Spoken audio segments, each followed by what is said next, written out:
लाल फीताशाही तब तक हावी होती है जब मंत्रियों के पर्सनल हित अधिकारियों से सत्ते हैं। सरकार का नियंत्रण मंत्रियों पर नहीं दिखाई देता है। मुख्यमंत्री कुछ कहता है, मंत्री कुछ करते हैं, और मंत्रियों का नियंत्रण अपने अधिकारियों में नहीं दिखाई देता। यही हालात होंगे। ईमानदार ऑफिसर्स अपने आप को कहीं ना कहीं प्रताड़ित महसूस कर रहे हैं और भ्रष्ट अधिकारी बैठे हैं। तो दाल काली पूरी हो गई है। दाल में काला नहीं है, पूरी दाल काली हो गई है। मनमानी करने वाले अधिकारियों को अब एक बार फिर से प्रोटोकॉल सिखाने के लिए प्रशासनिक अकादमी भेजा जाएगा। जी हां, ये फरमान विधानसभा अध्यक्ष रितु खंडूरी ने जारी किया है। उनका कहना है कि अधिकारी विधायकों का मान सम्मान नहीं करते। ये रिपोर्ट देखिए। मेरी शक्ल पसंद है, चाहे उन्हें मेरी शक्ल पसंद नहीं है। आप रितु खंडूरी भूषण को नहीं दे रहे हैं प्रोटोकॉल, आप इस कुर्सी को दे रहे हैं। उत्तराखंड गठन से लेकर आज तक सबसे ज्यादा चर्चा में अगर कोई मुद्दा रहा है तो वो है नौकरशाही। छोटे राज्य में जिस नौकरशाही को सुशासन का पता होना चाहिए था वो नजर नहीं आता। ऐसा हम नहीं बल्कि यहाँ के नेता और जनप्रतिनिधि खुद कह रहे हैं। दरअसल विधानसभा के मानसून सत्र के दौरान कांग्रेस विधायक प्रीतम सिंह ने विशेष अधिकार हनन का मुद्दा उठाते हुए कहा कि अधिकारी विधायक और जनप्रतिनिधियों की नहीं सुनते। प्रीतम सिंह का दावा है कि जिस भी तरह से विधायकों और जनप्रतिनिधियों का अपमान हो रहा है उससे आने वाले दिनों में अफसरों के साथ विधायकों का संघर्ष हो सकता है। सम्मानित विधायक लगातार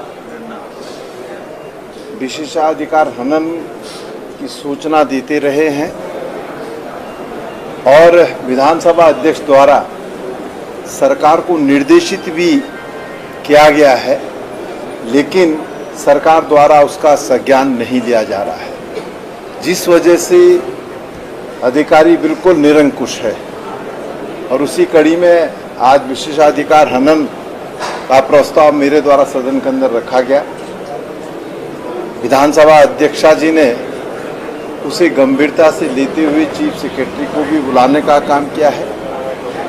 अब देखते हैं कि इस पर क्या कार्रवाई होती है। वहीं कांग्रेस के प्रदेश अध्यक्ष करण माहरा ने भी इस मामले को गंभीर बताते हुए कहा कि भाजपा की सरकार में अधिकारी निरंकुश हो चुके हैं और यही वजह है कि चाहे विपक्ष के विधायक हो या फिर सत्ता पक्ष के विधायक, अधिकारी किसी की नहीं सुनते। लाल फीताशाही तब तक हावी होती है जब मंत्रियों के पर्सनल हित अधिकारियों से सत्ते हैं।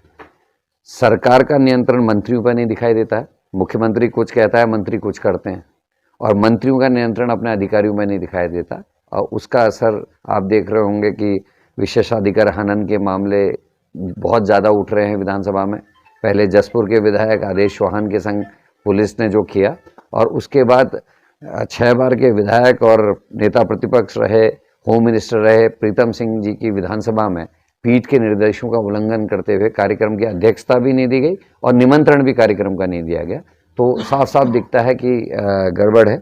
और जब मैकेंजी ग्रुप जैसे लोग, जो ब्लैकलिस्टेड कंपनी है, कई राज्यों में ब्लैकलिस्टेड भी है, उसमें ईडी का छापा पड़ा है, वो उत्तराखंड राज्य में इस समय हमारी नीतियों को बनाने के लिए नीति निर्धारकों की जो है सलाहकार बनाई गई कंपनी है। तो ऐसे में कैसे बेहतर होगा?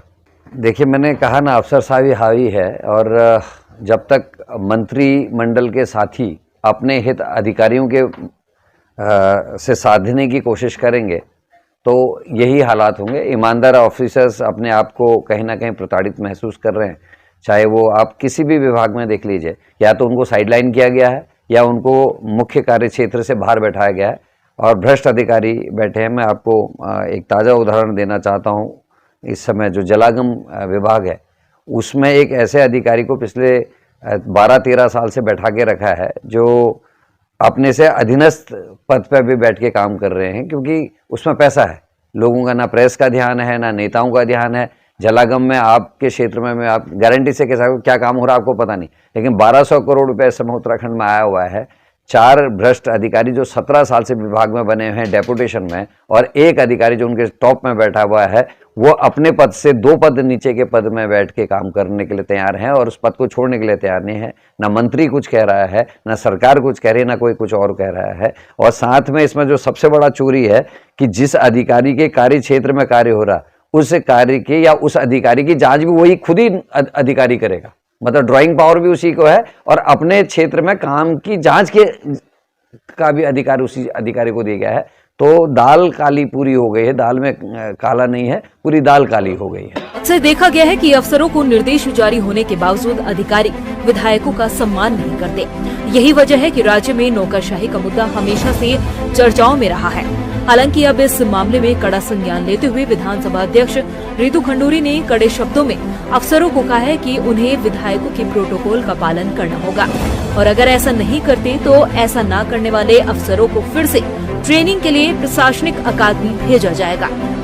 चीफ सेक्रेटरी साहब को बुलाया गया था और उनको मैंने बहुत ही कड़े शब्दों में ये बात कही है कि मैं तो चिट्ठी लिखने ही जा रही हूँ। मैंने निर्णय कर रखा है कि मैं मसूरी एकेडमी हो, IPS एकेडमी हैदराबाद हो, PCS एकेडमी नैनीताल हो, इंजीनियर्स के अगर कोई इंजीनियर्स जो हमारे यहाँ उनका कुछ है, मैं सबको बहुत कड़ा पत्र लिखने वाली हूँ कि व्यवहार अच्छा होना चाहिए। ये हमारा संस्कार है, ये उत्तराखंड है। यहाँ हम लोगों को सोच समझ के करना चाहिए, व्यवहार अच्छा होना चाहिए और प्रोटोकॉल वाइज ऑल्सो प्रोटोकॉल है विधायक का, तो वो प्रोटोकॉल हमें देना पड़ेगा, अफसरान को देना पड़ेगा। उन्हें मेरी शक्ल पसंद है, चाहे उन्हें मेरी शक्ल पसंद नहीं है, दैट इज इररेलेवेंट। आप रितु खंडूरी भूषण को नहीं दे रहे हैं प्रोटोकॉल, आप इस कुर्सी को दे रहे हैं और इस कुर्सी की इज्जत, इस कुर्सी की पवित्रता बचाना हम सबका काम है। उत्तराखंड में बेलगाम अफसरशाही को लेकर हमेशा ही सवाल उठते हुए नजर आए हैं, जिसमें आम जनता तो सवाल उठाती ही थी, लेकिन अब जनप्रतिनिधि भी बेलगाम अफसरशाही को लेकर आवाज उठा रहे हैं। ऐसे में देखना ये होगा कि निरंकुश हो चुकी अफसरशाही को दुरुस्त करने के लिए धामी सरकार क्या कुछ ठोस कदम उठाती है।